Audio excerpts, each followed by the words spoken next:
Today, I'm so excited to welcome back my return guest, Joanna Penn.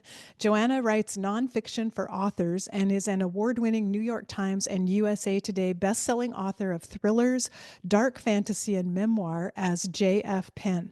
She's also an award-winning podcaster, creative entrepreneur, and international professional speaker, and she is my mentor. I've been listening to Joanna's podcast for over 10 years. She's inspired all the writing I've done, inspired me to self publish, taught me how to self publish through everything she's written. Even this podcast was inspired because I listened to Joanna's amazing podcast, The Creative Penn, and decided I could do that too. I want to have a podcast about end of life issues. So Joanna's my mentor, and I'm an enormous fan. And you can learn more about her work at the website, thecreativepenn with two N's.com. So, Joanna, welcome and thanks for being here with me. Oh, Karen, it's so great to be here again. And of course, you and I have connected multiple times over the years, and you've been on my shows, and I love what you do over here. And so, yeah, I'm thrilled to be on, and I hope we can give some tips today for listeners. Yes, and we're going to be discussing your newly released book. It's a second edition of How to Write Nonfiction, Turn Your Knowledge into Words. And I've been really excited to talk to you about this because I hear from a lot of listeners that they would love to write a book and really feel it in their hearts, but they're intimidated and don't know Mm. where to start. And as I found, your material and the way you present it is really perfect for someone just getting started. And you have well, also anywhere along the this whole journey you have information and resources to share. So I'm very excited to talk about the book and share all the reasons people need to get this to guide them on their journey. Oh, well, thank you. And yeah, I think particularly in your area in end of life and death and grief, these are areas where writing can be so important. And I know your own book on writing about grief is really helpful here. But it's one area where I really hope that people listening, if you do have an urge to write, it's to really listen to that and to sort of lean into that feeling of this is something I want to do, and don't let the more technical side, and we'll talk about that in this interview today. There are ways you can make it easier, but there are things within you that can help other people, particularly in this most emotional of topics, that can both heal yourself but also can help other people. And also, I know there's people listening who are involved in death and dying as part of their job, and it can also help as part of your job, I think, as well. Some people might be writing more practical manuals or whatever they're doing. So I think there's an angle to come at for everyone. But yeah, I would just start by saying, please, if you feel that urge, then lean into it. So true. And I think sometimes the gift in going through something very challenging and difficult is that we then have wisdom and knowledge we can share with other people. Mm. And writing down our words is one of the most important ways to do that. So I thought maybe I would love to go through your entire book, but we're mostly gonna focus on some of the obstacles that keep people from writing Mm. at the very beginning and some of your tips and resources. But I thought first we could talk about the types of nonfiction books one could write, because I actually found this confusing when I was first getting started and didn't know what kind of book do I want to write. And you make that very clear in your book. Yes, well, what I often say to people to start is there's this idea of comparison titles, comps, they call in the publishing industry. And I actually think this is a good place to start. So have a look at the books that you think, oh, I want to write this type of book. So you might not even know what the name is for it. And this is quite common, I think, with people writing for the first time. They're like, oh, I like that kind of book or that particular book. But in terms of the sort of the main aspects, the first one would be the memoir. And that is the very personal journey, often of transformation from someone going through grief or going through the experience. But recently, I've actually bought a memoir by a man who has since died. So the memoir was his approach of approaching death. And so the memoir can be at various types, either in your life or the life of someone maybe you're caring for or being involved in their life. So that's the personal story. It's called a memoir. So that'll be pretty vulnerable, pretty personal. Then I guess on the opposite end of the scale, although you can have a mix of both, is the more how-to or instructional book. My mum actually wrote one of these called How to Plan a Funeral. She wrote it under a pen name when her aunt died, and she was in, this is in the UK, and of course funeral things for, and this is not a Christian or a religious ceremony, the how to do a funeral is a very practical book, but it actually helped her through the grieving process and is very practical. I actually gift it to people now here in the UK when they're going through that. So that's a sort of how-to instructional, then the memoir side of things. Then I would say there's a mix of both. In fact, your 7 lessons for living from the dying is actually probably a mix of both Mhm. things. Where, and I think that's quite common too. My memoir Pilgrimage is about solo walking and midlife and finding meaning, and that is also, even though it's not on death and dying, it is very much a sort of mix between memoir and also practical solo walking tips. So then I was also thinking about some of the books I like on death, and there are these sort of big idea books or deep dive books on a topic. So the one I really like is From Here to Eternity: Traveling the World to Find the Good Death by Caitlin Yes, Doughty. You Caitlin know that Doughty. one. Yes, I love Yeah, that I book. love that book. And you and I talked about death and travel on my show, Books and Travel. And I just think that book is so insightful. And but it's a big idea. It's like travel and death. And then I also think there's a sort of spiritual aspect or fables or something that's more inspirational in some way. I was thinking here of a book in the UK. It's called Grief is the Thing with Feathers by Max Porter. I don't know if you know that one. I've heard of it. I haven't read it, but Well, it's more, I guess, a fable. It's quite poetic.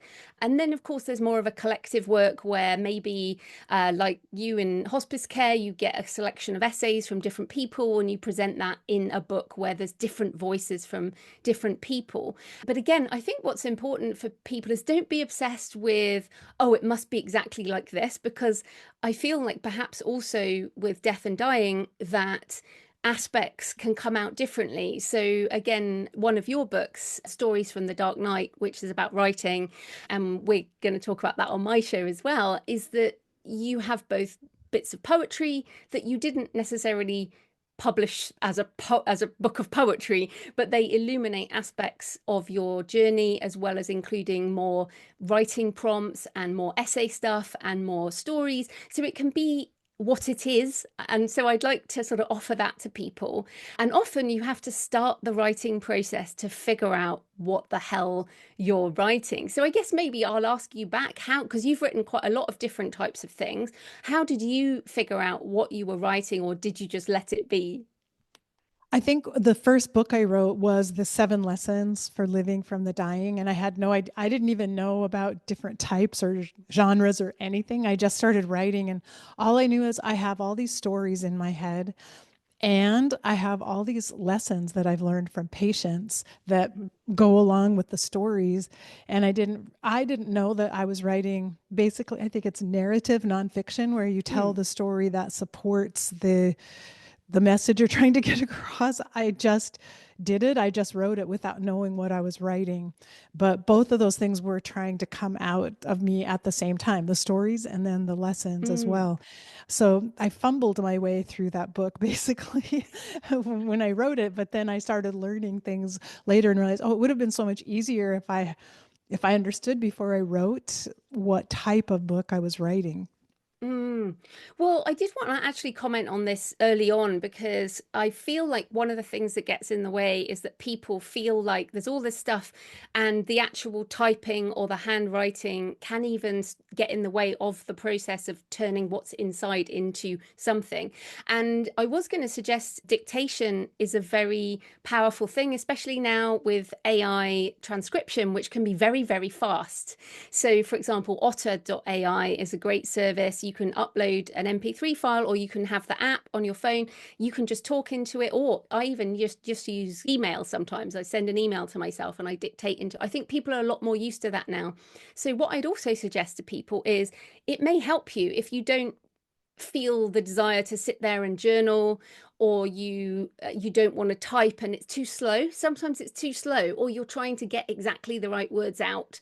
Whereas when you're dictating, I often feel like it can be freer. So you can go for a walk, you don't have to look at what you're typing or handwriting, and it takes you away from school in a way, which sometimes that can stop you just sort of getting stuff out there. Another thing that I really like, again, using AI as a tool to help us, is you can use something like ChatGPT and say, this is my experience, just a very briefly, a couple of lines, this is my experience. Please ask me 30 questions on this topic or around this experience, and then it will give you 30 questions, and then you can take that list and then go for your walk and do dictation, and then you can put that into transcription app like Otter, and then you can read what you have, and very quickly you might be able to figure out more of where of the direction you want to go. And I feel like we have these tools now that help us figure things out more quickly than we used to do, because you and I, having been writing for a long time, everything is in my journals, my handwritten journals in those early days, and it just took a long time to figure out what the hell I was doing. So I don't know if you used either of those things. Yes, I have. I've used dictation for one book, and I loved the idea that it helped me get around my inner critic, because when I'm typing on the computer, there's this part of me that's reading every word and thinking, that doesn't sound good. Why did you put that? Why didn't you choose a different word? Or that's not imaginative. There's constant judgment going on even as I'm typing it, that's inner distracting me from my thoughts. Mm. And but that doesn't happen with dictation at all. No, and I feel like once you start, because as you said, the people listening, the people who want to do this are the people who are feeling something bubble up inside. The other thing I would say, having written my memoir Pilgrimage, and a lot of pilgrimage is the same day over and over again, and I think that's also true with grief. It's often the same day over and over again. And you may end up, as I did, with like 100,000 words, most of which I cut because they were so repetitive. But because I needed to write those words, I needed to get those out of me. But when it comes to thinking about the reader on the other side, we can often turn that repetitive experience into something else, because that doesn't serve the reader. So I feel like there's two impulses that need to come from us when we're writing a book. One is, what do you need? Sometimes you shouldn't write a book. Sometimes you should just write for therapy, as you've encouraged people. It might take you, maybe if you're crying your eyes out, or it's really hard for you, or it's traumatic, then you're probably not ready to publish those words. So there's that one side that is you, and then the other side is the reader. So, and that can sometimes be a hard shift into, okay, who is the reader? What will serve them and what will serve the book, rather than what serves me. So there's the writing for helping you in your grief, and then there's the writing for helping other people. And actually, I was going to ask you, obviously you write and talk a lot about your father and his suicide, but how long was it before you could actually publish words about that? Oh my goodness. So many years, so many years before, like at least 12 years before I could really start writing about the suicide itself, Mm, talking about suicide, describing it, and talking about my grief. Before that, I wrote around it. I wrote stories. I wrote poems that were angry, that mm, expressed anger, but not directly addressing the suicide. It was so tender for me, and mm. it's almost like too painful to put it down on paper. So it At took a that long point. time before I was ready to do that. Yeah, and of course, we're not saying to people listening that it should take more than a decade before you can publish something. But I would say, like you mentioned anger there, which obviously is a big part of grief in many ways. But if somebody is still in the anger stage, and I know it's not linear and it can go round and round, but if anger is still like the overwhelming thing you have, and you write only from anger and then you publish that, that might not be where you are in a couple of years' time. Although, again, that could be very valuable for the people who are going through the anger part. So it's a very difficult balance. But I would encourage people to really think of those two areas. Okay, what writing serves me and what writing serves the reader. And if you can't really tell, then you probably just need more time in the creation and, of course, the editing process, because you can't compare your rough first drafts or your rough transcription with a finished book like one of yours or one of mine that has been through a much longer process. I mean, my book, Writing the Shadow, which is a non-fiction book for writers about writing from the dark side, and some of that is death, that took decades to get Hmm. to a point where I was ready to share it, because there was so much in there that I couldn't figure out, or I wasn't ready to share. So that would be another tip, I guess. Yeah, I think that's such a good point that sometimes when we're going through these difficult passages, they do take time, and it takes time to have a perspective on what we've experienced. Sometimes Mm, it's only in looking backwards that it all starts to make sense to us and we see the pieces come together. And that might be a really valuable part of the story to write for other people who are in the middle of the darkness, to mm, see how eventually you're able to get a new perspective. mm. And that is hard. And I think, I mean, again, we talked there about the reader, but maybe we could jump into, well, who is your reader? Yes, yes. This was Because I very feel, challenging for me. It's in mm, a field where, well, everyone's going to go through grief. Everyone will experience death and dying. So obviously, everyone needs to read my book. I could not understand, how do you pick a target audience? and this is really hard. And again, it can be that you write what you want to write and then you figure it out later. Or let's coming back to the job. Probably the simplest one is, you're a hospice physician, or you were, you still are. Is Yeah, that right? retired, Yeah. Yeah, retired. Yeah. retired hospice physician. So there's a book there of how to be the best hospice physician, which is a more technical book, but still probably with some memoir, but with details that people who are actually physicians understand. Now, if you were writing a book which was how to navigate hospice as a person who is dying, that's a completely different perspective. And then again, it would be different if that person going through hospice is a child or a teenager versus somebody who's in their 80s, 90s, and has different feelings about life. Now, we can't say what those feelings are on either end, but you can see already that those are three quite different audiences. Or thinking about the death of a parent, as you went through, if you go through a death of a parent like that in your, again, as a child, versus somebody who's an adult, maybe in their 40s, versus someone who's even older in their 60s, you're going to have different reactions.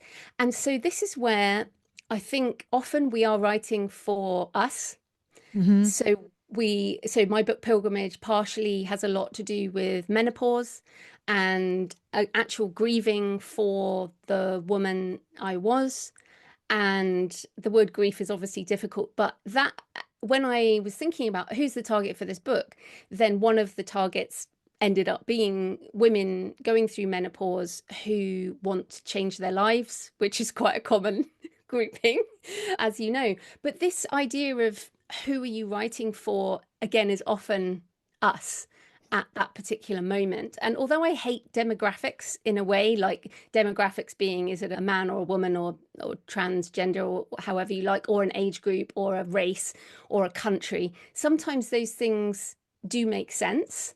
Again, coming back to hospice in the USA, or even death in the USA, Caitlin Doty's book, I didn't even know that you guys are pretty obsessed with embalming over there. Hmm. Whereas in the UK, we're really not. It's not something that people do. And I didn't even realize that. That's such a difference. So those are some ways to think about your readership. So how did it end up for you with your readers? Did you just end up attracting people? Yeah, it was interesting because of 7 lessons for living from the dying, obviously with stories about hospice patients. I started with this whole audience of hospice workers and people already familiar with hospice, but I also had spiritual lessons in the book. So I found there were people interested in more in spiritual growth and going a little deeper within learning some of these lessons who were interested in the book. And they actually ended up feeling like two separate audiences, which was very interesting to me. So when I would I had to find out which audience am I speaking to today, the one who's more interested in death or the one who's more interested in these spiritual lessons. And Mm. but that all, again, as I said, I kind of fumbled my way through it. So that all, I discovered all of that after I wrote it. I didn't know in advance who I was writing it for. Who it's for. This is quite interesting because this book as well, the book we're talking about, How to Write Nonfiction, I was on a podcast the other day for small business owners. And it's quite a different podcast to this podcast, but the topic of the book can be relevant to multiple audiences. So, again, we don't want to narrow it down too much, although you mentioned spiritual aspects there. A book on death and dying for a specifically, let's say, Catholic audience would be quite different to some of the things you write, which I would say are more spiritual, but still from mostly a Western perspective, although you've started to add in more Mhm. Eastern stuff. And obviously, someone who's writing that for, say, a Muslim audience or even an atheist audience, quite interestingly different. Yes, Um, yes. in that way. I do also think the age category is important. So there are obviously books for children on if a parent dies when they're a child. That's going to be a very different book to later on in life. So adapting that style, I think, is really important. I do want to mention AI tools again because these can be super helpful. I'm not, by the way, I'm not suggesting we use AI tools to actually write the words that we publish for these types of books, but they can certainly help. And again, I actually don't mind if people do that either. But for target audience, this is really interesting. What you can do is, again, take the few lines that you wrote originally on ChatGPT and you said, this is approximately what my book is about, or you can even upload some of what you've written and say, what are 10 target markets for this type of book? Hmm. And it's going to give you a whole load of target markets. And from there, if we're looking forwards into the future, you can even say things like, give me 10 book titles that would suit that audience, or 10 titles and subtitles that would suit that audience. And in that way, you can kind of use it to help shape you. And sometimes I find it's what we don't want is much easier than what we do want. So you can be Hmm. like, oh no, definitely not that, definitely not that. Oh, okay, that might be interesting. So that can really help too. Oh, and I heard you talk about this on your podcast using Chat GPT for a target audience, and I think that's brilliant because I think it's a stumbling block for a lot of Mm, people, and to just get some assistance there makes a big difference. And your tip also of just read widely in your mm, area to help you see what type of books resonate with you, exactly. to Mm. get a clearer understanding of what it is that you're wanting to write, that wants to come from you. Yeah, and Um, even just on that, you can also say after you've had this chat, you can say, give me 10 or give me 20 books that are similar to this idea. And that will then help you jump off into other things. This is the main way I find books to read now, is by doing that kind of thing. And if people, I mean, obviously we are self-publishers, independently publishing our own books. If people want a book deal for non-fiction, you will need to do a book proposal. And as part of that book proposal, you are going to need these things. You will need a list of comparison titles. You will need target market. You will need a marketing plan. And so I find that when we've got all of these ideas and this kind of chaos creatively, that these tools can almost help corral our ideas into some format. It's so true. And you mentioned choosing a title for the book, which for me that's another stumbling block. I've always felt confused about what makes a good title because creatively I always have come with some clever title that's from some hidden part of the book that I don't know. I'm always trying to be too clever, and then I realize from everything I've learned through your podcast that those titles don't necessarily sell. That's not necessarily the best way to put your book out into the world. Yes, although I would say, again, your book on writing, so stories from the dark night, because I did pick this out. I was like, stories from the dark night. Okay, because it could be a horror book. I read a Yes. lot of horror, and it could be horror. It could be something about weather. It could be, it could be Yes. stargazing in the desert, but you have a subtitle, Writing as a Tool for Grief. And suddenly it becomes clear. So if you want to, or if people listening, if you want to have a clever title or something that's a bit more that only you know what it is, or something more spiritual, have a subtitle, because your subtitle there has, and all your subtitles actually are very clear on what the book is. So yes, this is also what I do with my books. But you do have to think again about the audience. If people are typing things into Amazon or into ChatGPT and asking for books on a particular topic, you do have to be thinking about, well, what are they typing in there? And this is where grief is quite difficult, because, of course, they might type in, how can I stop crying every day? Whereas actually, what they might be looking for is a book that will not necessarily stop them crying every day, but something that helps them maybe accept the process as a longer thing than they perhaps expected, or that perhaps they want. And again, your language as a physician is different to the language of somebody who doesn't know anything about the medical side of death. So they might be typing in, what happens after my mum dies? And do they want a medical description of that? Possibly not, but they might want to know about planning the funeral, for example. So when we're figuring out our title, our subtitle, and then, of course, our sales description, that's when we do need to be thinking about target audience. But again, it can either be top down, decide on that first and then write the book, or bottom up, write the book and then come up with a title and subtitle. I think maybe the other thing to say, and you and I both do this, is you may have more than one book in you. So you don't have to jam everything into the same book. It may be that just starting with something smaller is potentially better. I don't know. Did you know you were going to write more books after that first one, or did it just happen? I didn't in the beginning. I just knew I had that book in mind, but as soon as I finished writing it, I realized, oh no, there's still so much more.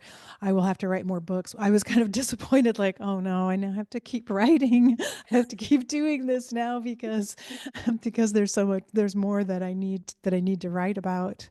But I think it's such good advice when we look at overcoming imposter syndrome and people worrying that maybe they don't have Mm, enough expertise to write a book, that there is something on the opposite end of that, of having so much expertise that it's actually difficult to write, because it's difficult to sift it down to the basics, or what someone at the beginning of their journey needs to know, when you know mm, so much and you want to put all of it into one book. So I mm. want to go back to the people who are wondering, because I hear this a lot. People say, I'd like to write a book, but I don't have a degree. I don't have a title. I'm not an expert. How am I even qualified to write a book? Yeah, it is hard. That's why, first of all, as we said at the beginning, you have to pay attention to this sensation within you that wants to write, because I feel like people sometimes don't even respect that. But the reality is that everyone has a default way of creating or showing up in the world. And somebody who wants to make music is often not the same. I mean, sometimes they overlap, but may not be the same as the people who want to write, or the people who want to dance, or the people who want to paint, or like, I feel like people have these different urgings for how they express themselves in the world. And for us, the major one is writing. Or at least one of the major ones is writing. So if you feel that urge, you're already one step ahead of a lot of people who don't have that urge. So that would be the first thing. Then, in terms of the imposter thing, I have a degree in theology and one in psychology. I don't have a degree in writing or publishing or marketing. And you're a physician and you have degrees in that, but you write books about writing, you write about spirituality things. I mean, we might be experts in some area, but we are pushing into other things. And the most important thing is that you're one step ahead of someone else. So if you're a listener writing a memoir about the death of, let's say, your partner, you've experienced that. That's why you're writing that book. And your experience of that is unique. No one else is going to be able to write exactly that. And everyone's like, oh, well, that book's been written before. And it's like, yeah, all the books have been written before. So that's not the point. The point is your experience that you went through. And that, again, will help you, but also will help other people who read that, who find it, who are going through that particular thing themselves. So I guess the other thing is to say, well, we all feel the imposter syndrome. I have particular fear of judgment. What will people think of me? And I know this can be hard with things like grief. It's come back to anger. Anger is one of those emotions that people feel is like you shouldn't be allowed to feel angry if somebody dies by suicide, for example. But of course, this is a completely normal feeling. And so understanding that is important. And for me, that fear of judgment, like I felt this going through grieving over being a younger woman. Like, is that trivial? Or is that actually an experience that a lot of people have? So those would be, I guess, some important aspects to keep in mind. But at the end of the day, if you feel that urge, then yeah, respect that. I think that's one of the tricky parts of memoir writing too, is deciding how much to tell, how vulnerable to be, and how open and honest. But I think the value of a memoir is that it's authentic, but it's figuring out how much to say and what should go unsaid, I guess. Yeah, this is a really good point. We all have our lines, and I know people who say your story is your story, so tell your story. For example, I was divorced. I'm happily married now, but my first husband, we divorced. If I write a memoir about that divorce, it's going to be completely different to my first husband's memoir about that divorce. I can't write his experience of that period. And the same thing with grief. I'm the eldest of five siblings. So at some point, there may be a death in the family, quite likely. And the siblings, each of us, are likely to feel differently in different situations. So when I was writing The Shadow, where I talk about things like religion and family and all of this, there were things that I could have included in that, aspects of memoir, personal experience, but I chose not to include because people I love are still alive. And I respect them and love them enough to not want to put them in the book. Now, the book is still the book. It doesn't take away from what is in there, but I chose my lines based on love and respect. This is difficult for people because sometimes you might not love and respect people who you want to put in your book. Maybe you hate people, maybe you still angry at people and they're still alive. That is when I would say you do need to think about a legal argument from their side. Think about the fact that you need to tell your story, not their story. But yes, this is a very difficult topic. Obviously, I'm not a lawyer, neither are you. Most people don't write things that have legal ramifications, but here in the UK, we have very strong libel laws, much bigger than you have in the US. So you do have to be very careful about what you say about people, otherwise things can get nasty indeed. And death, of course, and money and all of this can be a very emotional time and practical time. So true. And that goes back to, we talked a little bit about anger, and that I think the book that you write when you're at the height of your anger might be entirely different than a book you'd write a few years later when you processed it and moved on, and perhaps you can look back with more compassion at that Mm. time. And so you might describe events completely differently if you allow a little time. And maybe you write the first book in the midst of the anger, but maybe you go back and write a new book later from the new perspective. Mm. Or perhaps, I mean, absolutely can imagine an experience of a family funeral where there is some kind of terrible falling out and some kind of fights. And if you write that fresh, I mean, I would, as you said, I would write that fresh, absolutely, but that doesn't mean you need to publish it. I think, given the distance, you can often understand that these very difficult emotional times bring violent things to the fore, and yet with a bit of perspective you can understand that people lashed out in their grief. So yeah, I think some perspective is possibly the most important thing with the topics around death and dying are really important. Yes. Yeah, I think that's really good advice. I was also thinking about this dilemma because this was something I hear a lot from other people who talk about writing is, do you write what you think people need to hear, what you wish they would learn or know, or do you write what people are looking for, what they want to know? And I see the value of both, but around a topic like end of life issues, honestly, a lot of people don't want to read about it. They don't want to face it and look at it. And so it just feels like a dilemma for me deciding how do I find the balance there between what I think they need and what readers actually want. Yeah, it is super, super hard. The kind of practical thing I think is really interesting. I'm someone who wants to know all the practical details. So if, a book about how to deal with hospice and what kind of drugs am I going to be able to access and how is it going to feel when I get towards the end, I absolutely want that. That's my personality. So I think partly, again, this comes back to who is your target audience and what do you think they need, but perhaps you need to put it in what they want first. So again, coming back to the someone who can't stop crying, it may be that you have chapters about how to manage the physical aspects of grief, but then you move into chapters on the acceptance of how long things might take or the surprising things that come up at different times when you didn't expect it, or how to talk to other people so you're not embarrassed about your grief. This is something I think about. Again, being British, we don't emote really in public. Our funerals, if you're going to cry, you cry silently.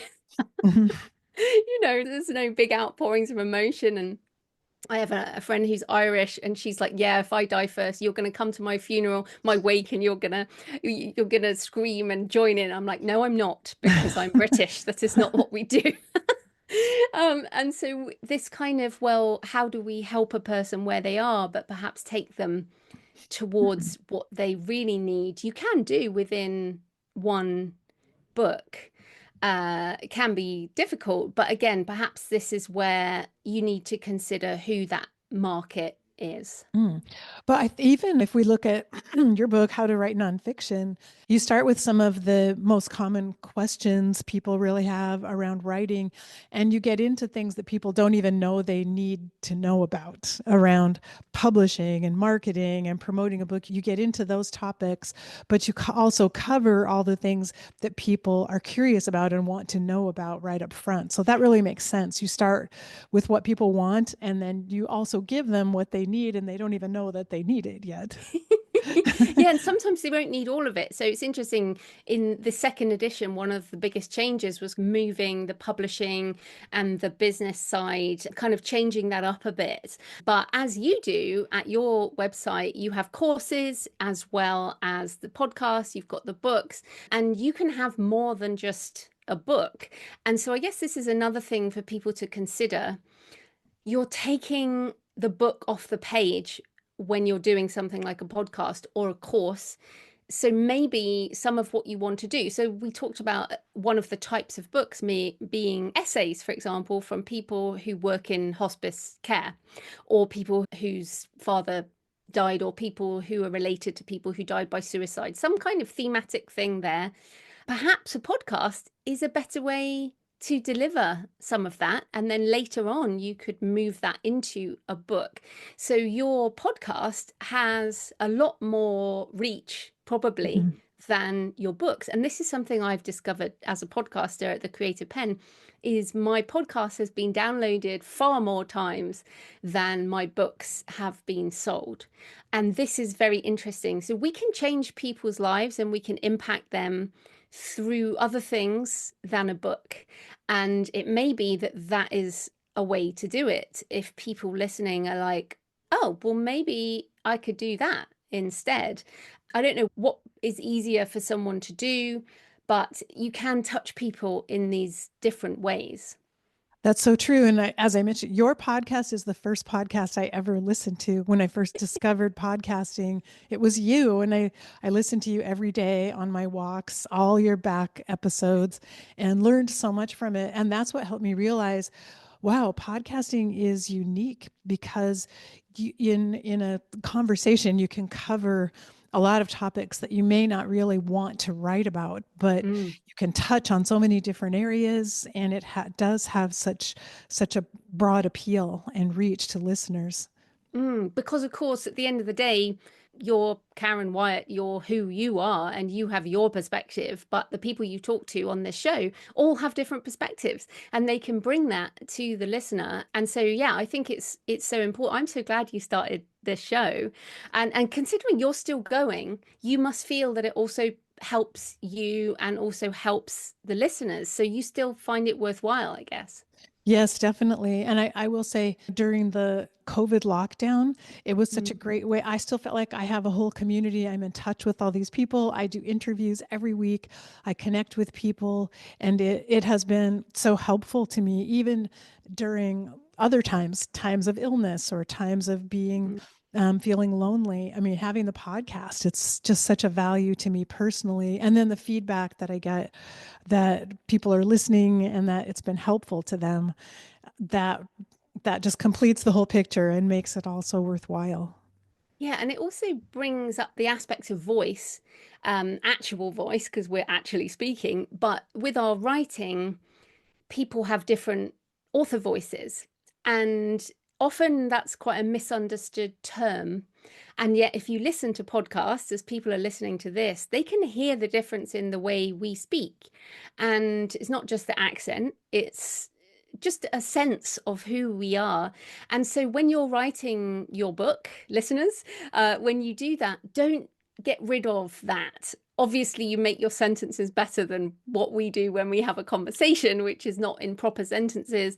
But when you're writing, especially if you dictate, which is why it's a really good way to write things, is leave some of your, most of your personality and the quirky things you might say, leave those because those are the things that make up your author voice. And this comes back to the imposter syndrome because you might have read something amazing and be like, oh, but my writing isn't like that. But that's the point. Your writing is your writing, and people are like, oh, well, I only have, I don't know, sixth grade, or I don't know what your grades are over there, but I'm not highly educated writer. But the truth is, again, most people don't read at an academic level. They don't read at the massive award-winning, Pulitzer Prize-winning literature. That's not where most people are reading. So just being yourself and being honest and having your voice involved, I think is just critical. Mm. And that's such a good point. One of the most widely read popular books about hospice is a 30-page pamphlet written by a hospice nurse years and years ago. Barbara Carnes is her name, and she's sold 30 million copies around the world of Wow. that booklet, and it's written at a fifth grade level, and it's for families who are caring for a loved one, and she tells them what to expect as they're caring for a loved one at the end of life. It's so simple, and it's absolutely what people need at that moment. They don't Mm. have time to sit down and read a 400-page book. This 30-page booklet with lots of subtitles guides them through each stage. They can thumb through it and find exactly what they need. And when they're exhausted and tired, it's simple and easy to understand. And it's probably one of the most valuable things ever written about the end of life. And so Mm. you don't have to be a great literary author Genius, to, yeah. yes, to create something that is going to make a huge difference in the world. Mm. No, for sure. And I also think if there are books that you love, you can refer to them in your books. As I know you include quotes, I include quotes. This is an important part of research. If you are going to do more research and you do want to include quotes, then make sure you're noting down exactly what people say, exactly where you find things. I love research. I do a lot of research as one of my fun things. But I do have a whole section in the book about legalities, about fair use and copyright and all of that kind of thing. But the most important thing when you're thinking about writing is, let's say maybe someone reads one of your books and they're like, oh, I really want to quote Karen. They should write it down in quotes in their notes, and then of course incorporate it into the book with attribution, with citation. So I want to also encourage people to do that. And for you and I, this is great book marketing. We want people to quote our work. We want to become books that people want to quote from. So I think there's also this ecosystem of books around a topic that people start to sort of refer to, which is it is a great goal. You can't really aim for it, but I guess it's good to be sharing it. Yes, yes, definitely. And your book, all of your books, but in How to Write Nonfiction in particular, it's just filled with resources, and you refer people to other people's books and courses and things to get more information. And that makes it even more helpful to everyone who reads it. I wanted to get into the importance of having an editor for our books because I think that's also something that was has been challenging for me. As you mentioned, the fear of judgment, and I have that as well, and the fear that someone else will read my book, but maybe they don't understand it, or maybe they're uncomfortable with death and dying, so they judge my book because of that. How do you get over qualms about having someone else edit our books, and why is it important to do that? Mm. Yeah, well, editing, especially the first time you ever get edited, it does feel quite intimidating. You feel like some people are even scared that the editor will steal their book. That's actually a really common question I get. Oh, well, if I send it to an editor, they're going to steal it and publish it and make millions. And it's like, no, that's not how it works. An editor will have a contract and their job is to help you make your book better. I would say, in terms of finding an editor to work with, if you want another set of eyes on your book, which, as we're saying, is a really good thing, it can help you. I've used editors on every single book, different types of editors, developmental editors, line editors, also proofreaders. However, we publish, we want our book to be the best it can be. But really, an important thing is finding an editor who respects what we're writing. So if you're writing a memoir, then look for an editor who works on memoir. If you're writing, let's say you're writing more of a physician's guide, then you're going to really need someone who specializes more in that area, the more technical writing, or you could get a specialist editor, because again, we also can get things wrong. It's not just the typos and that kind of thing. It's also, as you said, are they going to understand what I think? Now, I think of my editor, Kristen, as my first reader. And if she's confused, and she'll put a little note going, I don't really know what this means, or do you mean this? Then I know that I need to rephrase that or I need to expand it. And it's not just the cultural thing. So I have an American editor because a lot of my readers are in America, but it's also just the sense making from another human mind. Some people say, oh, well, I'll just ask my partner or my friend or my writing group. And I have some caution there, because your partner, as much as they might love you and you love them, they are not the market for your book.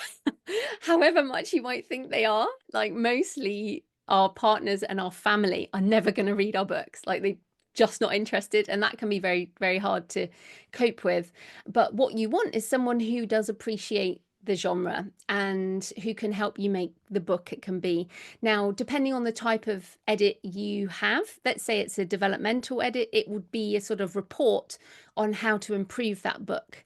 And then you don't have to do every single thing they say, but that by implementing some of those things, you might find that you perhaps adding a chapter about something or restructuring will really help. And then line editing is the kind of classic red pen edit. And for that, I use a human, but you could also use software like prowritingaid.com, which is really good. And I actually use it alongside my human editor. But the main thing is to consider, like what we said at the very beginning, you've got you and you've got the reader. Now, you're you. So to put your mind in the mind of a reader is actually impossible. So if you hire an editor, that person acts as the reader and they can give you that feedback, and that is their job. They are very good at that. So make sure you look at the testimonials for that person and really just check it's the right fit. And people email me all the time and say, "Oh, who do you recommend as an editor?" And I'm like, "Yeah, it's a bit like dating. You kind of can't do it for someone else. You have to find an editor who you gel with, really." It sounds like eventually you develop this relationship of trust too, where you trust the feedback and you also trust that she's not just going to be mean or Mm, vindictive, or that the way she gives feedback is something that you can handle and that will yeah. that you can work with. For sure. Although I think if you get feedback, don't look at it if you're at the end of your day or you're tired. Like you do have to be ready to take feedback. And even me, many years on from the beginning, I still find it hard. But at the end of the day, if you're independently publishing as we are paying a professional for a service. And that service is not to say, well done, great job, no changes. You're not paying for that. You're paying for an editor to help you improve. Now, that doesn't mean you have to change everything, or sometimes if you get completely the wrong editor, they might say, if they say something like, no, you need to change the entire book, then that's the wrong editor for you. That's not the point of an editor. But yes, definitely. Well, I guess how's your experience been with editing? I've had a lot of fears around it. Mm, And the very first time I sent out a manuscript, I just remember feeling nauseated. And it took me, she sent it back to me, and it took me days before I could even open it, open the file and read it because I was so scared. But in the end, it was everything that she said was very helpful. And I understood, like, wow, I thought I wrote that with clarity, but now I see why someone else doesn't understand what I was talking about. It mm, really helped me. And it also helped me in general then for the future writing I did afterwards, because it gave me a clearer view of where I need to write more to a layperson or to an average audience instead of writing at the, from my highest expertise possible. So I learned a lot from the mm. editor Yes, eventually. I learn something with every single book. And this is how we improve our craft. Improving our writing craft is writing, getting feedback, and then implementing that feedback in the next manuscript or in the next project, as well as improving the book we have. What I would say to people is don't let all of this paralyze you into not getting started or thinking that it's all too complicated. Like, you don't need to think about the editing if you haven't even written a single line. The most important thing is to start and to get down whatever is bubbling up from you. And I'm a bit like this. I'm a binge writer. I call myself a binge writer. And in fact, as we record this, I'm binge writing the first draft of my next novel. And what happens is I don't write every day. I haven't written for a couple of months, now. I haven't written for publication for a couple of months now. And now I will binge write quite a lot every day for maybe a month. And that will help me get that draft down. And then I will start my own editing process, the self-editing process, which happens even before you go and talk to an editor. So, but you have to get started somehow. So, I guess cycling back all the way to the beginning, the sort of respecting that feeling of there's something within that must come out. Well, now is the time for that to come out. So very true. And your book, How to Write Nonfiction, is it's a great guidebook to have at your side as a companion. Especially read the mindset chapters a little bit to help people get started and have the confidence and courage to just start putting the words down. And there's lots of other information in the book that may be needed later on, but you don't have to worry about that. As you said in the beginning, just get started and just start writing those words that need to come from you. Absolutely. And you never know what will happen. You could end up writing lots more books. You could end up changing people's lives. Who knows where it will end up. Exactly. And I did want to say, well, I don't know if this is actually true, but it feels to me like the traditional publishing world may be a little bit behind where the rest of our society is, because traditional publishing may have had some obstacles toward books around death and dying Mm. getting published in past years. I think that's changing now pretty rapidly, but no matter what you hear or what obstacles are present in that world, just know there are millions of people out there who need to read these books and learn this information about death and dying and grief. So know that your words are valuable and don't be afraid to share them. Absolutely. Well, Joanna, where can people get a copy of the second edition of How to Write Nonfiction?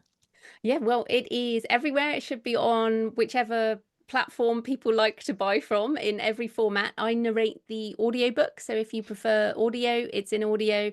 I have my own store, creativepenbooks.com, if people want the hardback or there's a workbook or there's bundle deals, or it's just on all the usual, Amazon and Barnes and Noble and all of that kind of thing.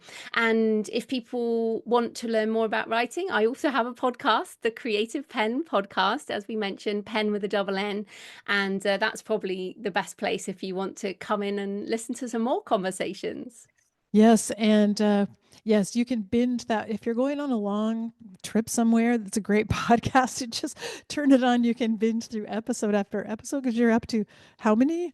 How Oh, many? nearly 800 at this point. 800. Yeah, it's amazing. It's just incredible what a treasure trove of information and wisdom in your podcast. Plus, you're a great interviewer and you're really fun to listen to. So, it's still my favorite podcast after all these years. Oh, wow. Thank you. And we should put links to your interviews on my show in the show notes, maybe, I will do because, that. yeah, so people can listen to you on my show and the tables are turned. But no, That's it's been lovely talking to you today, that's Karen. right. Thanks so much. Thank you, Joanna. I've enjoyed it so much.